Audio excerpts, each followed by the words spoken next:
noches para todos.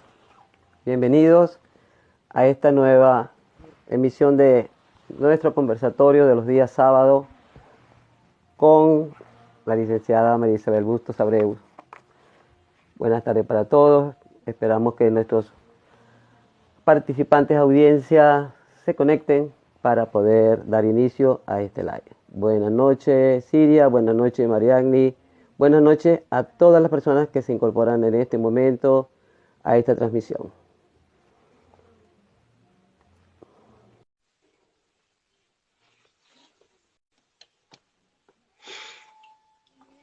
Buenas noches.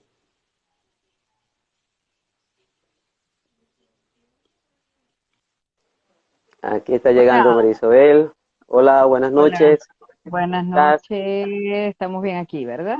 Bien, perfecta. Bienvenida, María Muy Isabel. bien. Bienvenida tú también. Bueno, Una vez esta más, noche gracias nos por esta oportunidad. toca conversar con ustedes sobre el placer y el goce. Antes de iniciar el conversatorio, pues quiero felicitar a cualquiera persona que en Chile, porque hoy Chile está cumpliendo, se celebran las fechas patrias, hoy 18 de septiembre. Vaya nuestra felicitación a todas las personas que forman parte de esta bella y hermosa nación que nos ha acogido a todos los venezolanos que habitamos en ella con respeto y aprecio.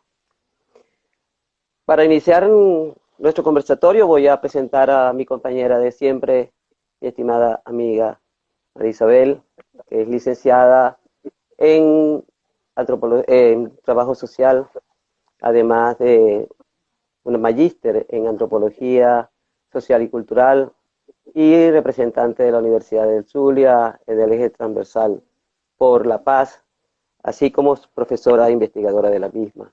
También formada en la nueva Escuela Lacaniana de Psicoanálisis en Maracaibo. María Isabel, bienvenida una vez más. Gracias, Juanita. Gracias a Gracias. todas las personas que se están incorporando progresivamente a esta nueva transmisión. Y no sé si quieres saludar a nuestra audiencia, María Isabel. Bueno, sí, igualmente agradecerte a ti por la presentación. Mi compañera es María Andrade Rodríguez, licenciada en filosofía, magíster en recursos humanos, Perdón. asesora gerencial, licenciada en filosofía y fotógrafa, además compañera de live y compañera de reflexiones cotidianas.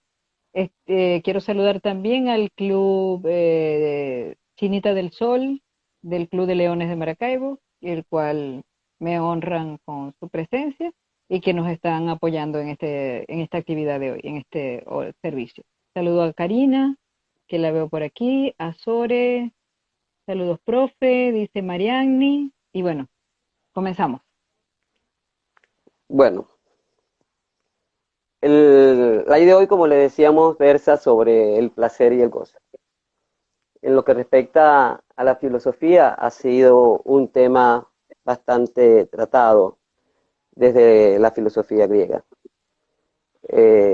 Los filósofos de la Grecia antigua, como Platón, Sócrates, Aristóteles, hablaron del placer como un bien, pero un bien a través del cual se podía llegar a la sabiduría, que para ellos es el supremo bien. La sabiduría en términos de conocerse a sí mismo y de obtener conocimiento que les permitiese discernir con criterio. En cada uno de ellos también, cuando hablaron del placer, hubo una influencia de la ética. No se puede hablar de placer sin ética, porque un componente del placer, cuando es bien administrado, nos puede servir para llevarnos a la excelencia personal e inclusive a poder ejercer la política con un criterio de servicio, es decir, en beneficio del bien de todos. Haciendo ese recorrido también nos encontramos con tres corrientes filosóficas, como son el hedonismo, el cinismo y el epicureísmo. El hedonismo, que fue fundado por Aristópiles de Cirene, quien consideraba que el cuerpo era el templo del placer, que las personas debían vivir para satisfacer sus necesidades sensoriales. Sin embargo, estas tres corrientes filosóficas fueron muy maltratadas por filósofos inclusive como Platón y Aristóteles, porque se apartaban de lo que era el manejo del el cuestionamiento filosófico desde una perspectiva tradicional. Ellos consideraban que la vida estaba llena de placeres y que el hombre debía vivir conforme a su naturaleza. En el caso de los hedonistas, que decían que el cuerpo es el templo del placer y que debíamos satisfacer todas las necesidades que los sentidos y la experiencia nos llevaba a vivir, sin embargo decían que debía ser un placer que buscara el equilibrio entre cuerpo y alma, que no debía ser un placer desmesurado, donde debía prevalecer la prudencia, la moderación e inclusive la templanza. Igual que los cínicos, que fueron muy maltratados porque decían que la vida ideal era la vida del perro, debíamos vivir como perros, que vivían conforme a su naturaleza. Por supuesto, ellos, partiendo de ese criterio, ejercían lo que llaman el cuestionamiento de provocación, como por ejemplo, provocar hasta el nivel de tener sexo en la calle. ¿Por qué? Porque, bueno, consideraban que el hombre debía responder a los estímulos que se le presentaban en ese momento. Por su parte, los epicúreos hablaban de que el placer debía buscar el equilibrio entre mente y cuerpo, es decir, debía servir para hacer una terapia de mente y cuerpo, que hubiese un equilibrio. En estas corrientes hedonistas se decía que se lograba esto a través de el ejercicio de dos principios, que era la ataraxia y la ataraxia y la austarquia. Ambas buscan que el hombre sea feliz, pero dominándose a sí mismo. Para los epicúreos, el placer implicaba ausencia de dolor, que también lo aplicaron los escépticos, como Séneca, Marco Aurelio, pero para evitar, llevando una vida ascética, ellos podían privarse del dolor que la vida nos impone como permanente sufrimiento. Ya más en la era contemporánea ha habido mucha gente que ha hablado del placer, pero me llamó la atención un filósofo francés, Michel Onfray, que está vivo, nació en 1959, y él habla del placer. Él tiene una concepción del placer y dice: el placer podemos lograrlo por la vía del cuerpo, por la vía del tener, pero también por la vía del ser. Entonces, él dice que el máximo placer es encontrarnos con nuestro propio ser y que solo eso es posible en la medida en que nosotros buscamos tener placer, pero sin dañar a otros, ni dañarnos a nosotros mismos. Igual que practicar lo que llama la serenidad, la amistad, el vincularse con otros, para desde allí poder llegar a la verdadera sabiduría, que es la que nos permite mantener en nuestro equilibrio en la vida. Esto a mí me lleva a nuestro conocido amigo Chu Han, el surcoreano, filósofo actual, muy reconocido, que nos dice que la sociedad del cansancio, la sociedad de la transparencia, que se llama hoy así, según dos libros que él ha escrito con ese nombre, nos llevan a tener una visión del placer que no existe. Se ha dejado el placer por el deseo y vivimos en un constante deseo que hace que el placer sea efímero, es decir, no lo podamos disfrutar.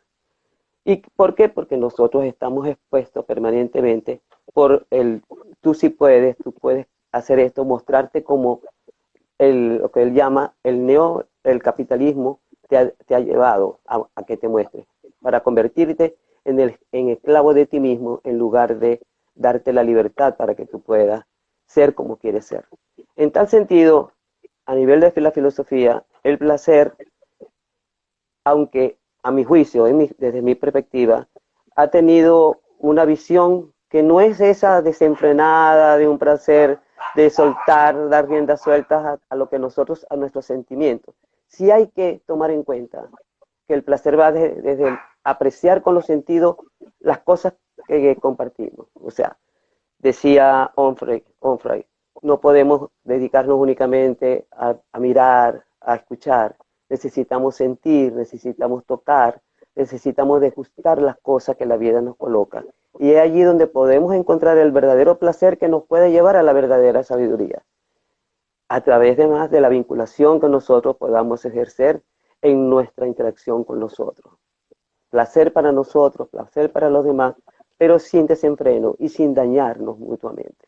De tal manera que esto es lo que yo hoy, a manera de, vamos como introducción inicial, traigo, porque Santo Tomás de Aquino, filósofo medieval, doctor de la Iglesia Católica, hablaba del placer como una de las pasiones más importantes, pero él lo asociaba a la búsqueda para llegar a la trascendencia de Dios, llegar a Dios y conocerlo. Entonces, por eso no quiero detenerme en esa visión aquitiana del placer, porque es bajo una concepción mucho más espiritual. Sin embargo, todos estos filósofos, los que los he mencionado anteriormente, no descartan que en el placer también hay un componente espiritual.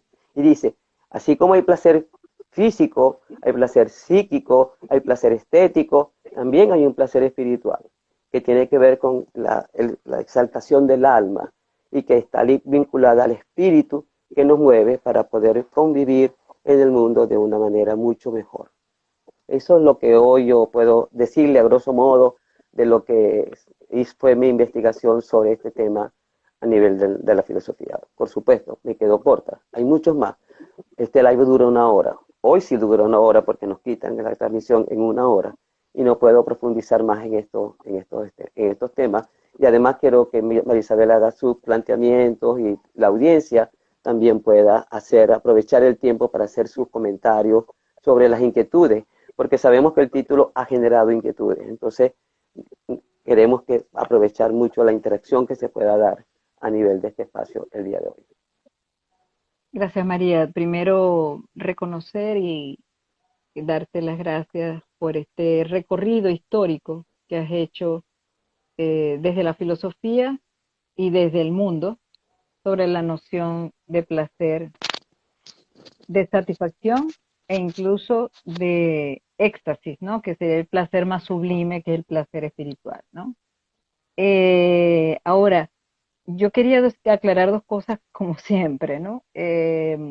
Cuando nosotros colocamos este nombre que estaba dentro de la planificación de los live que vamos a desarrollar, todavía nos faltan 3 de este grupo y luego vendrán otros. Colocamos como goce y placer en psicoanálisis. Luego, por razones de espacio, se decidió dejar como goce y placer. Quiero decirles que mucha gente que le llegó la invitación, que vio el post en Instagram o que lo vieron en los estados o que fueron invitados directamente, me decían, este va a estar buenísimo porque inmediatamente lo asociaron a satisfacción sexual y de hecho a satisfacción genital. Por lo tanto, lo que queremos decirles es que cuando hablamos aquí de goce y placer, la satisfacción sexual está dentro de ello, pero no es a eso precisamente a lo que se refiere el psicoanálisis cuando habla de goce y placer. Sí reconoce al sujeto como un sujeto parlante, ya lo hemos dicho, parlante, mortal, deseante y sexuado, pero que el goce y el placer son constitutivos de la subjetividad humana como lo hemos venido haciendo con los otros conceptos anteriores. Entonces hablamos de goce y placer para decir que son distintos, porque el goce, bueno, yo prefiero comenzar primero por el placer porque fue por allí por donde tú empezaste. El placer tiene en sí mismo un objeto, es decir, yo tengo necesidades sensoriales, tengo necesidades básicas humanas, tengo necesidades intelectuales, tengo necesidades espirituales y necesito satisfacerlas, ¿ya? Esa necesidad, yo tengo por aquí unas anotaciones, tienen un objeto para ser descargadas, es decir, tengo hambre, me quiero comer supónganse, una barquilla de chocolate, un helado de chocolate, lo compro, me lo como y satisfago una necesidad. Eso se llama placer, que es lo contrario al displacer. Es decir, buscamos todos siempre el placer, pero tenemos que también tener cuidado en que hay un aspecto que se llama satisfacción. Es decir, cuando hablamos de satisfacción del placer, no todo lo que el cuerpo pide, no todo lo que nosotros necesitamos satisfacer debe ser satisfecho de esa manera, ¿ok? Porque hay cosas que pueden ser en exceso dañinas, que pueden ser en exceso dañinas contra el sujeto y contra el otro. Entonces, por eso estuvo muy buena la introducción que tú hiciste al respecto. A ver, Sí, en ese sentido, Onfray dice, el placer nos convierte en esclavos cuando no lo moderamos. exacto. Entonces, la obra de la cual yo partí es un famoso y conocido libro de Sigmund Freud, que es el fundador del psicoanálisis, que se llama Más allá del principio del principio del placer. Este, y precisamente el placer y la satisfacción de los deseos es inherente a la condición humana. Todos buscamos gozar en una playa, tener vacaciones que son necesarias. Y hay por allí escalas de necesidades que han escrito muchas personas que no pertenecen al psicoanálisis, pero que la gente tiene acceso a ellas. Por ejemplo, como la pirámide de Maslow, las necesidades básicas, las psicológicas, las emocionales, las culturales y hasta las espirituales, ¿no? El placer tiene un objeto y tiene formas de ser descargado. Ahora, el goce es precisamente objeto del psicoanálisis porque el goce lo porta el sujeto que sufre. ¿Ya? Volvemos al sufrimiento. ¿Por qué? Porque en el goce no hay objeto. Es decir, les pongo un ejemplo. Una persona te dice, siempre me busco, y te voy a hablar de un ejemplo particular de una amiga que ella me decía, yo siempre busco novios o parejas que están locos, ¿ya? Que están un poco locos, que son bohemios, que no son formales, y yo no los quiero llevar a casa, a la casa de sus padres, porque mis padres no lo van a aceptar. Pero además de esto, consumen sustancias en exceso, y todo el tiempo lo que hacía era que los llevaba a mi casa porque yo era como una segunda mamá y me los presentaba a mí, ¿no? En una oportunidad yo converso con ella y le digo, pero ¿cómo es que si no te gusta estar con estos hombres siempre te los buscas iguales? Ella me dice, porque no puedo evitarlo.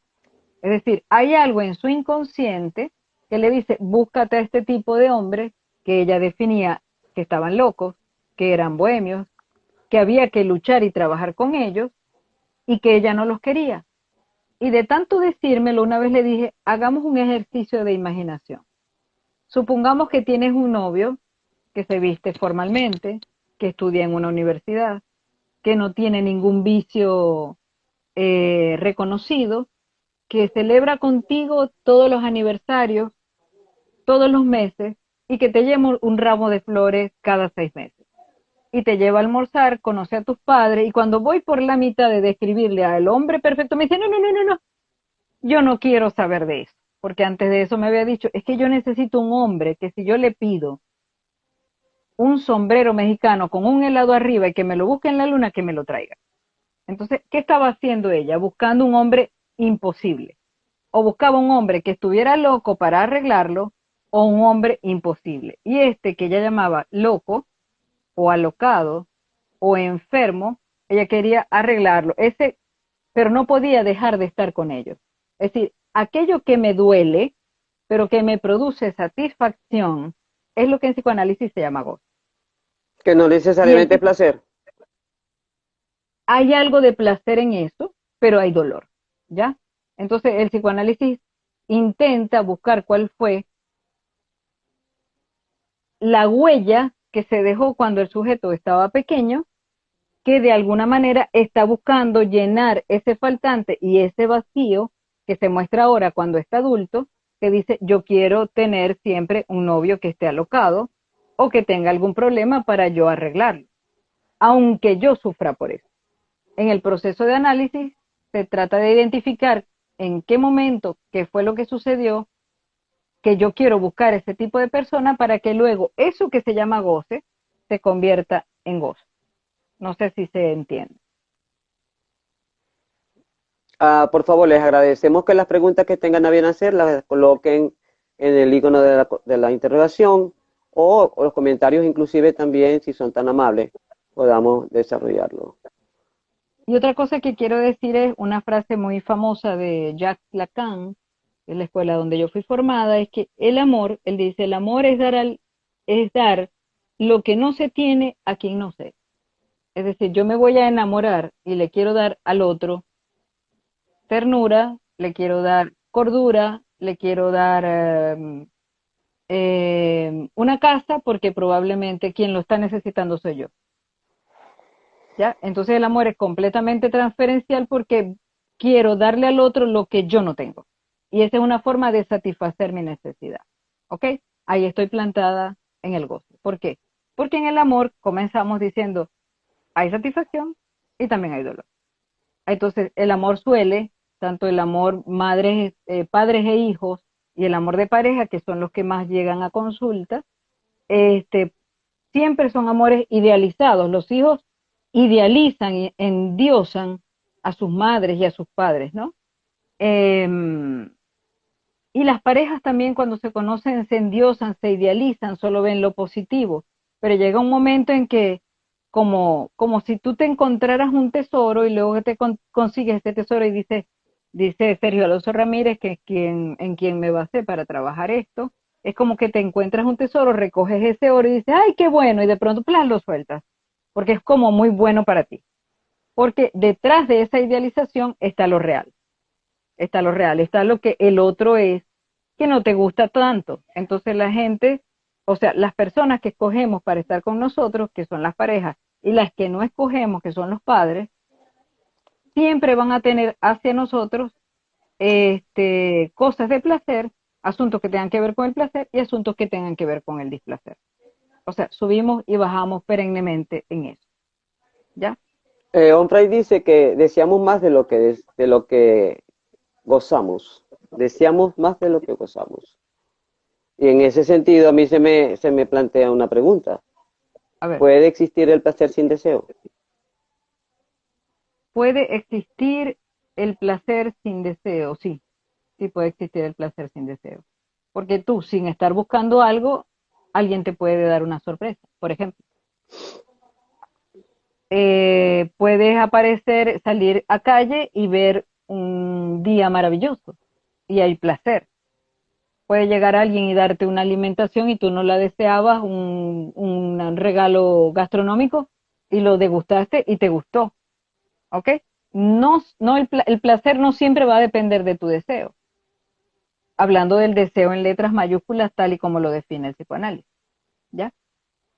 Vuelvo a la cuestión, dice Dale, aquí alguien, continúa. buenas noches, agradezco mucho esta nueva charla sobre temas siempre vigentes como el que tratan hoy, dice Ifigenia Navarro. Pues el goce, yo enumero por aquí, no tiene objeto, porque el goce viene a ser inconsciente. No así el placer. Yo soy consciente del placer que me doy y el placer que complazco con otro. El goce es inconsciente. ¿Cómo es posible que tú siempre, ya lo he dado como ejemplo en otros lives, te busques hombres casados? Yo conozco a una persona que me dice, yo siempre me busco hombres casados porque quiero que lleguen a mí los fines de semana bañaditos, arregladitos, perfumaditos, me lleven a los restaurantes, yo soy la mejor amante y el domingo lo mando a su casa con su esposa y que se encargue de las cosas menos gratas que a mí no me gustan. Y está clarísima y nunca en su vida ha tenido una relación con un hombre que no esté casado. A esta fecha tiene 60 años y ha tenido cualquier cantidad de pareja, pero ya está clarísima. ¿Se le podría Allí aplicar no, esto? ¿Se le podría aplicar es que, a esta persona esta frase? La mejor decisión es la que reporta más placer. Al involucrarse con personas casadas, donde no hay un compromiso formal, entre comillas, pues que les puede resultar haber más placer, sí, sí. y en este caso, aunque esta persona me dijera, de esta manera resolví, y si eso le permite resolver y es feliz con eso, está bien, pero no, sufría Ok. y sufre, porque cuando no está en la semana, le molestan los hijos, le molesta la esposa, le molesta que no está con ella en el resto de la semana, aunque aparenta que sí le gusta tenerlo solamente el fin de semana, ¿ok? Entonces, eso que me duele porque no llena completamente mi falta es el goce. Y nada nos puede llenar completamente. Hay gente que nos llena por exceso y nos asusta. Hay gente que nos llena un poquito. Hay gente que nos llena un pedazo. Pero nadie nos puede llenar totalmente el faltante que somos como humanos porque si no, ¿cómo viviríamos y qué nos motorizaría para andar, para desear, para conseguir el deseo, para relacionarnos, para vincularnos? ¿Ya?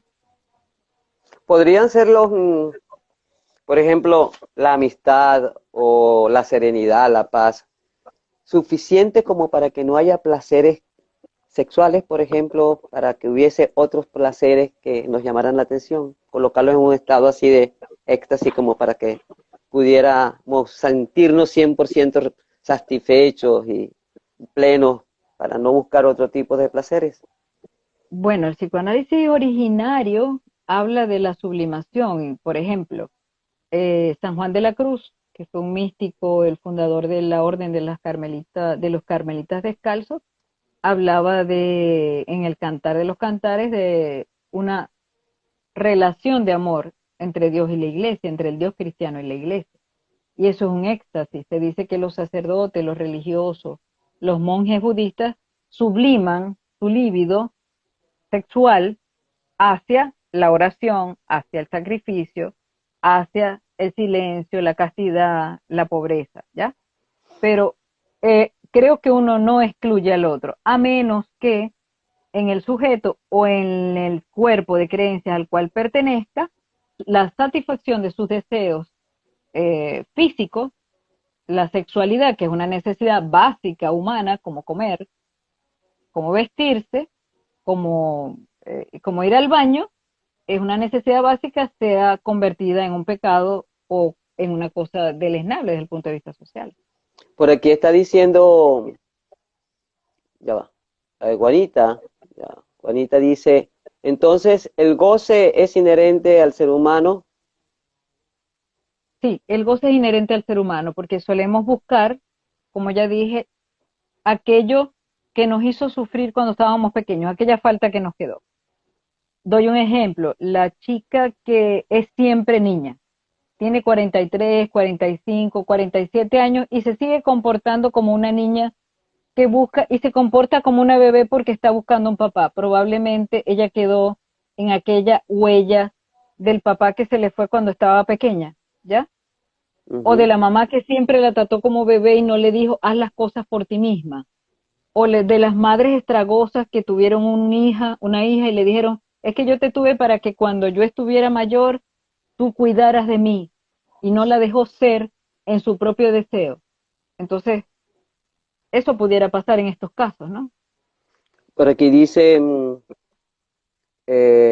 Richard Villalobos, Ajá. para entender al ser humano es complicado. No sé qué significa, qué es lo que quiere, podría, si pudiese completar la frase, el comentario me encantaría, Richard. Y Ifigenia Navarro dice, de unos pocos años para acá, son tantas definiciones y divisiones de la sexualidad, ahí se me perdió, ya va, perdón, Que hay disculpa. aquí yo lo agrego, que Ok, hay toda una generación de jóvenes declarándose asexuales por voluntad. ¿Qué piensan al respecto? Mira, no sé si tú quieres hablar primero, pero yo tengo también incluso preocupación porque Kierkegaard decía, no me nomines porque cuando me nominas y me nombras, me estás limitando a la infinita posibilidad de ser muchas cosas. Eh, Creo que está habiendo un fenómeno que tiene que ver con la globalización, que tiene que ver con la mundialización, donde todos estamos siendo homogeneizados, ¿ya? Y ante esa homogeneización han salido todos los grupos a definirse como los pequeños grupos. Hoy día todos formamos parte de algo que nos discrimina, ¿ya? De un grupo que nos discrimina. por más jóvenes, por menos jóvenes, por más viejos, por más gordos, por más flacos, por más blancos, por extranjeros, por nativos, porque tenemos títulos, porque no los tenemos. Siempre vamos a formar parte de un grupo discriminado, ¿ok? Y lo segundo es que esta noción de la sexualidad y los grupos LGBT y ya van por Q y todos los días le agregan algo, creo que aún, y es un poco atrevida mi opinión, les falta estudiar muchísimo, porque recuerdo que hace 25 años los protocolos, por ejemplo, para una persona trans que decía yo siento, una mujer decía yo siento que soy un varón atrapado en el cuerpo de una mujer, el protocolo era un protocolo largo para si él manifestaba su deseo de ser operado y Ujú, llevado al género con el que él se identificaba. Hoy día ujú. se hace muy rápido, pero incluso ya en España se aprobó la reversión de ese proceso. Si la persona se arrepiente, puede hacer Imagínate. una reversión. Entonces también creo, y esto es muy osado, vuelvo de mi parte, que se está haciendo una moda para generar identidad y volverte extraño por algo. Entonces, a mí no me parece casual que haya tanta gente que ahora quiera cambiar de género, cambiar de sexo, escoger ser homosexual. A los 4 años ya en los colegios a los niños les están mostrando, poniéndolos a vestirse de niñas, a ver si les gusta ser niña. Son preguntas que un niño no se hace a No esa se edad. hace. No se Ya, hace a esa edad y creo que ya lo hemos comentado por acá, ¿no? sí, Entonces ya ella aquí dice, en toda la Chile se hace generación de eso. jóvenes, sí, entonces los que se declaran asexuados o asexuales es yo no quiero tener ningún tipo de contacto con la sexualidad porque lo que yo deseo es trabajar, producir dinero y no tengo ningún tipo de deseo sexual. Y por lo tanto no me vinculo. Entonces no te vinculas y estás con tu computadora, con tu teléfono, con tus libros, tú solo, aislado del mundo. Yo creo que ahí se pueden instalar patologías posteriores. Incluso hay grupos de asexuados que se juntan para hablar de que el sexo es algo innecesario y que les hace perder tiempo para la productividad, o por lo menos para la lectura intelectual. Hay Me parece que una, son como modas, ¿ya? yo creo que hay Más una que, violación silenciosa de la individualidad. O sea, toda esta nueva era de la virtualización ajá, y de la invasión de la vida privada a través de las redes sociales y esa necesidad que nos están generando de mostrarnos de una manera, ¿verdad? Ha querido dejar a un lado a la persona para colocarte dentro de un colectivo, para que seas parte de un colectivo. O sea, es una nueva exactamente. especie de totalitarismo. Y esto si lo digo no como lo decía la vez pasada, es una nueva especie de totalitarismo. Nos imponen la visión colectiva que existía de que todos debemos perseguir el bien de los demás, ahora es el bien propio, y dentro de ese bien propio hay una serie de tendencias de que se unen, o sea, es una situación extraña, o sea, se privilegia que todos somos, si podemos, que todos podemos ser felices, que todos podemos ser prósperos, y en esa carrera de prosperidad, de felicidad, ¿ok? No nos Ujú. detenemos inclusive para disfrutar la vida, para hacer de la vida algo placentero. Entonces, Vale. se está imponiendo, ¿verdad? El la visión de somos un grupo que todos tienen los mismos anhelos, pero que no es verdad. Ah, O sea, de ok. manera silenciosa se nos está invadiendo, se nos está metiendo aquí en la cabecita el que vayamos por un camino para despersonalizarnos, para Exacto. despersonalizarnos. Entonces, Ujú. siento que eso es parte de un control social, producto de todo este tecnologías, virtualización de la imagen, de la persona, etcétera, que además es a lo que Chuhan en sus varios libros está alertando, o como mismo alerta Onfray, el francés que acabo de mencionar, el filósofo francés. O sea, se está pensando más en lo que podemos lograr, que es el tener, cuánto placer podemos lograr teniendo, versus cuánto placer podemos tener siendo, y siendo serenos, personas que se vinculan con las otras, pero desde una perspectiva propia, como para Okay. qué podemos dar e integrar a los demás de nosotros, que sume, Okay. ¿no? Y no que seamos todos como robots que actuemos, ¿no? Entonces esos grupos de asexuados que decía Ifigenia, a mí se me ocurre, por ejemplo, cómo se está interpretando hoy en día la filosofía estoica. Ellos hablaban de la privación del dolor, pero del dolor Ajá. basado en una serie de valores que no implicaba el dejar de hacer el ejercicio de la sexualidad, por ejemplo. Solo Ujú. que se hacía ejercicio basados en unos principios que debían respetarse, como eran la templanza, la prudencia, la moderación. Y fíjense que además sucedió, porque cuando hubo el desenfreno del cáncer gay, que se llamaba cáncer gay, ¿por qué El se VIH, desenfrenó sí. Ajá. el VIH? ¿Por qué? Porque habíamos promiscuidad por todos lados. ¿Ok? Entonces no se practicó la sexualidad de una manera respetuosa, de una manera para sí mismo ni para los demás.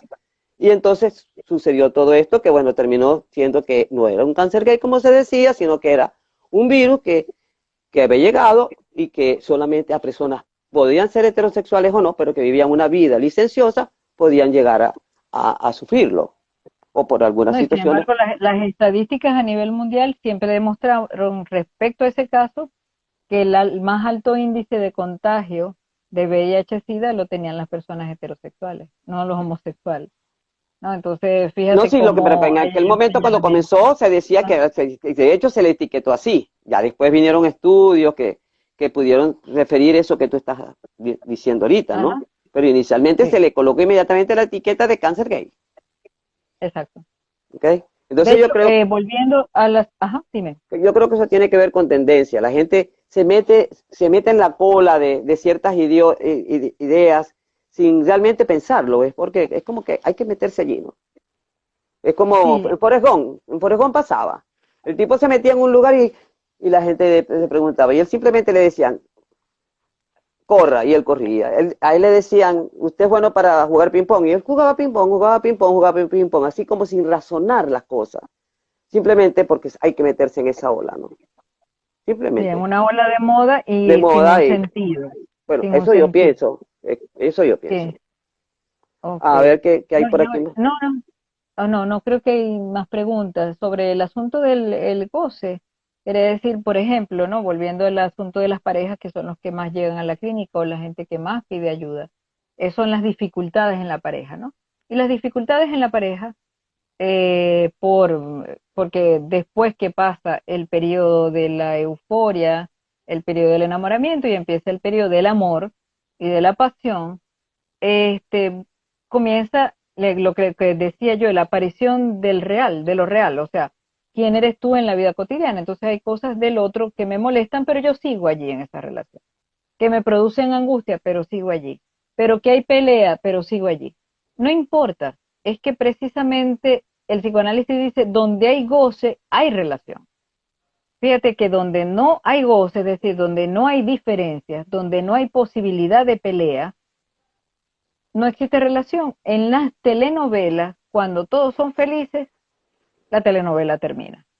¿Por qué? Ujú. Porque la relación es precisamente el encuentro de dos personas que tienen dos cuerpos, que tienen psique, que tienen eros, que tienen culturas distintas, que tienen sistemas de valores distintos y que van a encontrarse en toda su complejidad y en esa complejidad hay diferencias, hay similitudes, hay afinidades intelectuales, pueden haber afinidades de tipo sexual, pueden haber desacuerdos de tipo de costumbres, etcétera, y eso hay que aceptarlo como parte de la relación de pareja, ¿yo? Eso es Dice, una forma de ilustrar lo que es el goce, ¿no? ujú, Ok. dice Ifigenia, por cierto, que esto de la sexualidad por elección lo he visto y leído en jóvenes de sociedades altamente industrializadas, tecnificadas como la japonesa. Sí. Bienvenida Lili Rojas.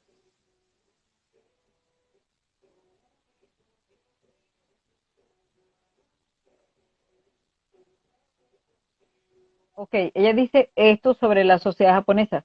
Bueno, Ajá. es que yo no me atrevería a decir mucho sobre ello, pero sí sabemos que la sobrepoblación y la sobretecnologización de la sociedad japonesa está generando cualquier tipo de fenómeno que a nosotros nos deja sorprendidos. Por ejemplo, niños que están 48 horas expuestos a una PlayStation, a un equipo de juegos electrónicos, caen muertos todos los días, porque no comen, porque no se alimentan.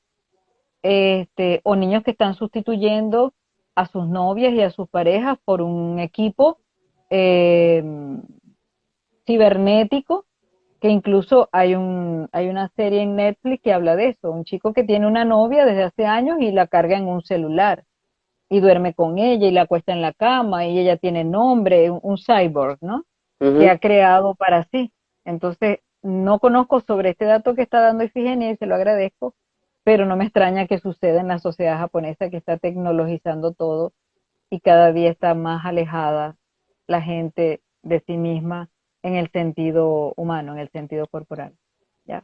Yo creo que no se están dando cuenta de cuántos valores que eran privilegiados con esos valores ellos, como la disciplina, etcétera, por querer imitar quizás Occidente, con eso de la mundialización, de las tecnologías, etcétera.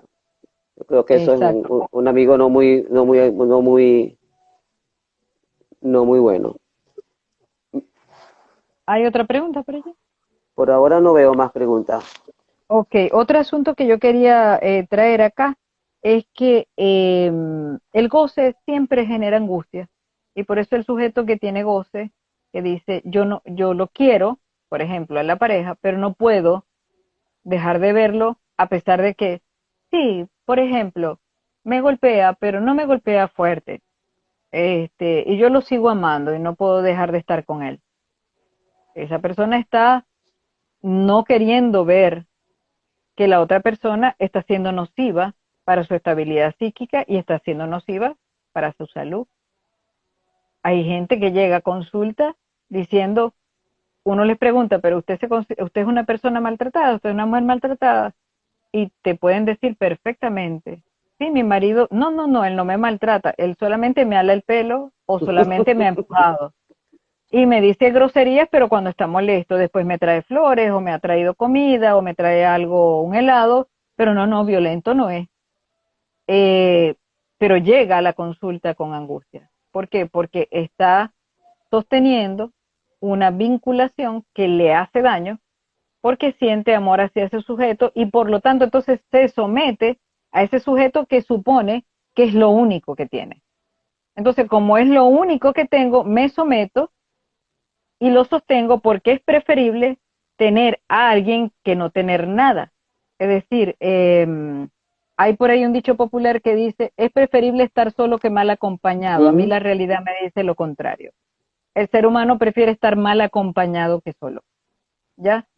Y en psicoanálisis Lacan decía, es preferible el sujeto que no ha hecho trabajo analítico o no ha hecho trabajo terapéutico, es preferible un mal lugar que un no lugar. Prefiere un mal lugar que un no lugar. Prefiere no quedarse solo y aguantar ciertos dolores a tener que enfrentar su soledad, su propio deseo y su propia responsabilidad de la vida que quiere llevar. ¿Ya? Por eso la idea del psicoanálisis es traerlo hacia su propio deseo y que incluso comience a manejar su autonomía y su libertad, que también lo tocamos en el tema anterior. Leía que el placer es irresponsable. El placer es irresponsable, ¿cómo Sí. así?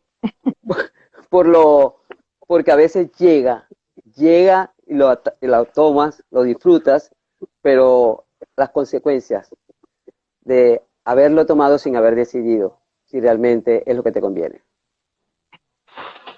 Lo que pasa es que eso planteado de esa manera es así como muy general, ¿no? Por ejemplo, un deseo sexual se puede presentar en una persona que no lo está buscando y puede tener una relación sexual que es una aventura porque se le presentó y como adulta decidió asumirla, ¿ya? Entonces, eso es válido porque es una necesidad y lo hemos visto en cualquier película de gente que se encuentra en la calle, que tiene un vínculo sexual detrás de una puerta o que es infiel, pero eso no necesariamente es irresponsable, Bueno, ¿ya? irresponsable por las consecuencias que podría tener Ah, es ese momento responsable por la... de haber asumido el placer, ese placer que llega instantáneo y te desenfrenas y después vienen las consecuencias. Puede ser a dependiendo cualquier de las nivel, puede ser a consecuencias. cualquier nivel, no necesariamente tiene que ser a nivel sexual, puede ser a nivel de la degustación de un alimento que te puede hacer daño, ser dañino para tu cuerpo, o de una droga, que puede ser, te da un momento de placer, de éxtasis, pero que al final puede generar consecuencias en tu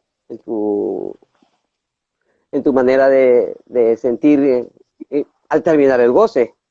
Mira, aquí hay una pregunta. ¿Podrían explicar la diferencia entre goce, placer y amor?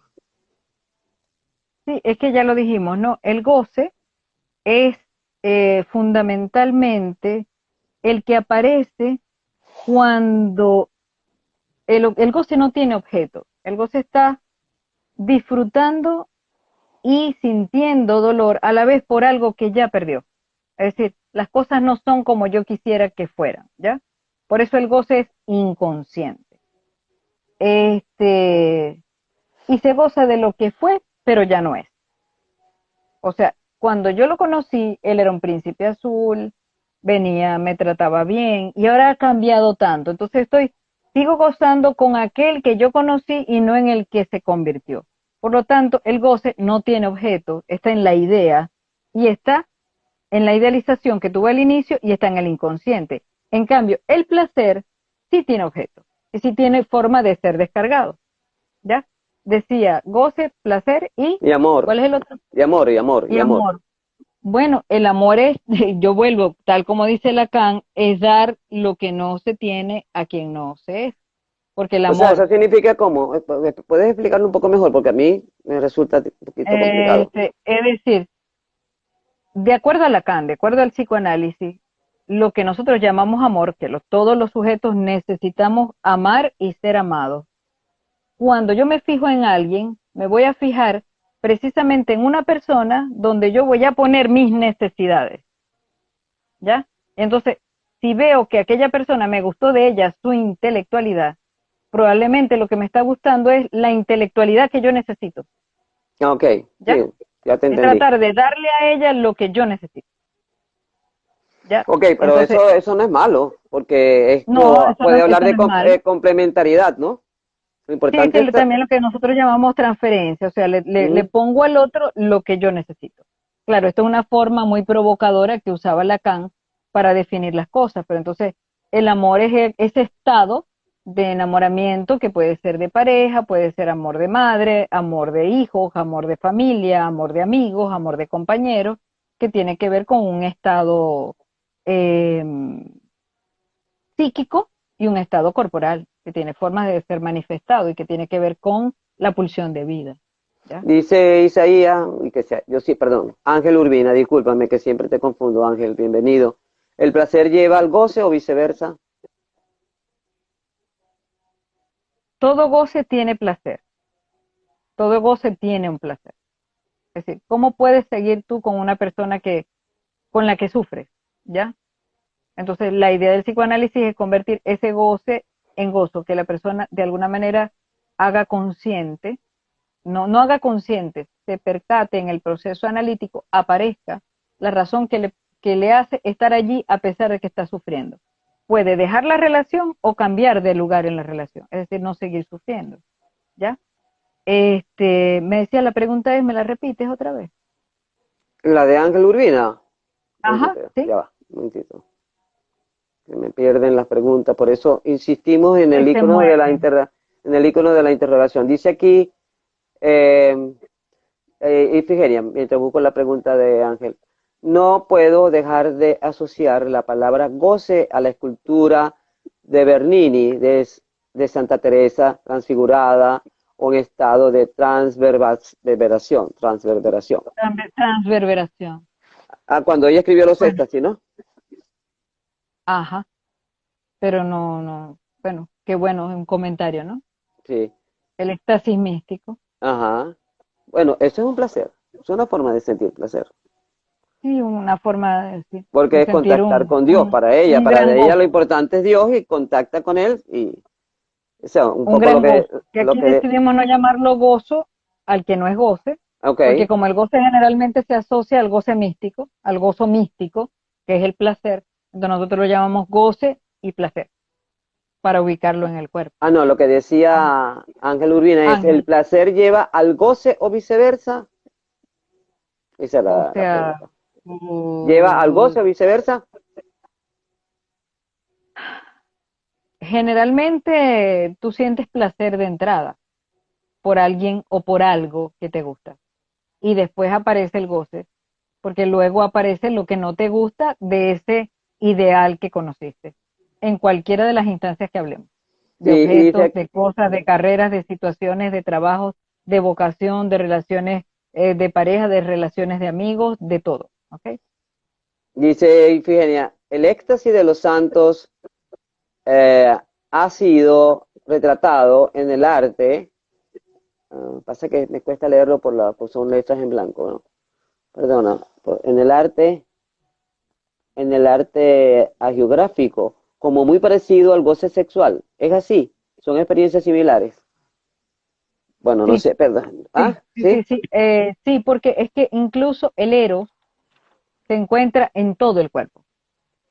El eros se Yo, encuentra en todo el cuerpo. yo voy a hacerte Cuando una Santa pregunta ahora, Teresita, un poco cuando Santa atrevida esta. Teresita de Jesús decía que sentía que se elevaba y describía aquellas epifanías, está hablando de una suerte de excitación sexual, Ah, bueno, es que erótica, ahí es donde yo quería llegar. libidinal, libidinal.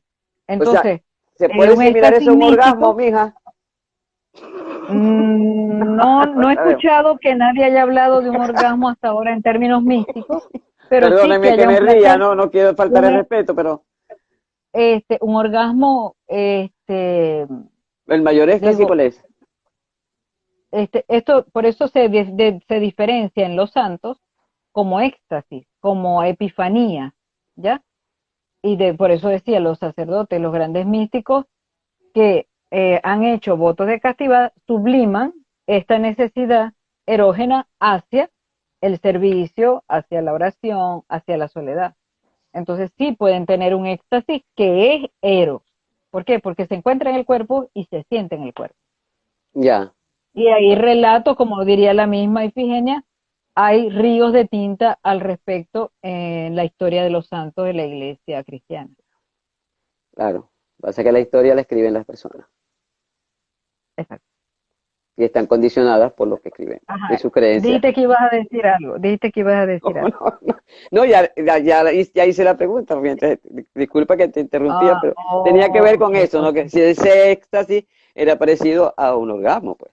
A mí me llama la Porque atención y me da los mucha mortales risa como yo que no conocen desde que, otro éxtasis que no sea ese. Yo no he conocido otro éxtasis que no sea ese. oh, ok, Perdónenme, pues. que aquí en España, bueno, no se encuentra cuando está en otra cultura con otras formas de expresarlo, ¿no? Y los españoles dicen mucho, cuando tienen un orgasmo fue como besar a Dios. O sea, cuando el placer es muy grande, es como besar a Dios. Y a pesar de que la persona sea atea, lo dice. Es decir, besar a Dios, imagínate, besar a Dios es tan grande que se compara a un orgasmo o un gran orgasmo, ¿no? He escuchado de las escuelas Rosacruces decir que el orgasmo o el placer sexual es como el bordecito de lo que es el placer de estar con Dios o de estar con la divinidad o de estar en contacto con el éter, ¿no? Con la quinta esencia. Una pregunta. Entonces, en el A ver. psicoanálisis, Ujú. ¿cuenta la ética para cuando se está ante un analizante que lleva, suponte que alguien va a una consulta y dice, estoy sufriendo, porque dicen que para ir a psicoanálisis hay que estar en sufrimiento, ¿verdad? Va a psicoanálisis el que está sufriendo mucho, el que tiene mucha Por eso, angustia, por eso. el que no Mucha sabe angustia. manejar su dolor. Ajá, sí. El que no sabe manejar su dolor o su placer, porque podía sentirse culpable, Pero sí, también pudiera sentirse culpable por un placer, claro. ¿verdad? Ujú. Entonces, ahí hay creencias que están alrededor de Puede ser por ese creencia, puede sentimiento ser por otra cosa. o Ujú, experiencias sí, de vida, X cosas, ajá, ¿cierto? Entonces, sí. cuando, cuando no sé, ¿qué vinculación tiene en el psicoanálisis, en el placer, la ética? La ética del psicoanálisis es la ética de la escucha, fundamentalmente. Y segundo, el psicoanalista no está trabajando ni con un cliente ni con un paciente, está trabajando con un analizante.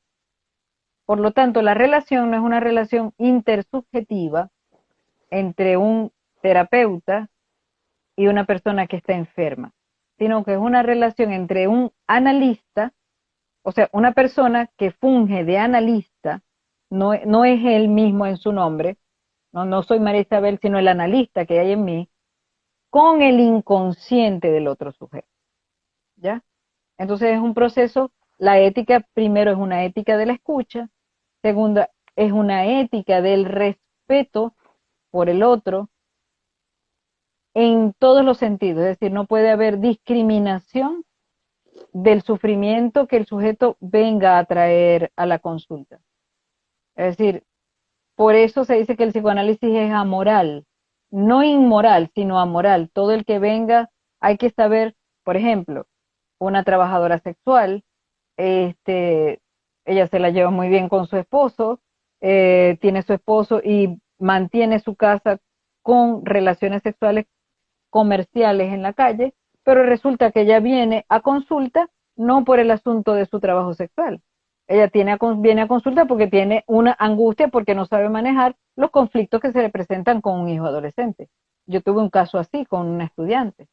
Entonces, decir, no, lo que pasa es que tú, si no te dedicaras a la prostitución, estarías más pendiente de tu hijo, es emitir un juicio de valor. Entonces, la ética del psicoanálisis está primero en la escucha, luego en la aceptación de todos los sujetos que lleguen con su sufrimiento, entre otras cosas, ¿no? En este mundo actual, A ver. ¿hay más placer o menos o más deseo? Wow. El asunto es que en este Según tu mundo actual, experiencia, desde el punto de vista de la antropología, por ejemplo, ¿más en el mundo placer de o hoy, más deseo? más deseo, más placer. Bueno, yo creo que en los momentos actuales que estamos viviendo una transición de incertidumbre, esos dos conceptos, placer y deseo, están moviéndose, ¿no? Antes de la pandemia se hablaba que hemos hablado del imperativo categórico de la felicidad, diciéndole al otro, estás obligado a ser feliz, ¿no? El enjoy, la obligación, el enjoy de la Coca-Cola, ¿no? Ujú.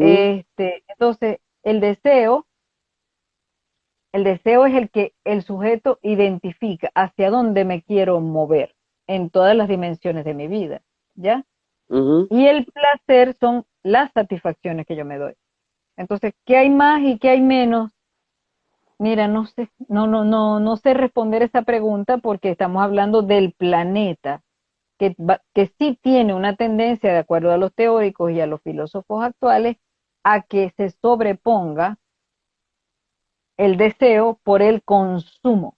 O sea, que el deseo humano se transforme y se transfigure a una autoexplotación, que decía Han, y al consumo de lo material para satisfacer. Han dice que el placer actualmente es más un espectáculo que una satisfacción íntima. Sí. Por eso las redes, o sea, es más importante un like, es más importante un me gusta. Una persona se puede descompensar psicológicamente porque alguien lo bloqueó. Alguien se puede entristecer o deprimir porque convocó a un live y una persona no asistió, o tuvo pocos seguidores, o lo bloquearon en las redes. Entonces, todas esas cosas están sucediendo y nos parecen insólitas, pero es lo que más cercano tenemos a la vinculación en este momento, ¿no? Dice Ifigenia, el psicoanálisis es amoral y atemporal. Es un comentario. Dice, es No, amoral y atemporal. No sé, es un sí, comentario, no es una pregunta. sí, es que precisamente es amoral porque no está juzgando a los Porque no sujetos. cuestiona. Incluso el sujeto perverso, que es el que goza del otro, el que llaman psicópata para las otras tendencias, ese no va a análisis. Él va a análisis si está puesto en peligro. Por 27 ejemplo, segundos nos quedan. 27 segundos. violó a una persona y le dicen, tienes que, para que no te metan preso, ir a un psicoanalista. Y luego se retira y se va. Entonces, el otro era la sexualidad, el No, ya sujeto moral. temporal. Y nos quedan Ya exactamente 10 no, segundos. Freud dijo que no, que había escrito el psicoanálisis para las sociedades de clase media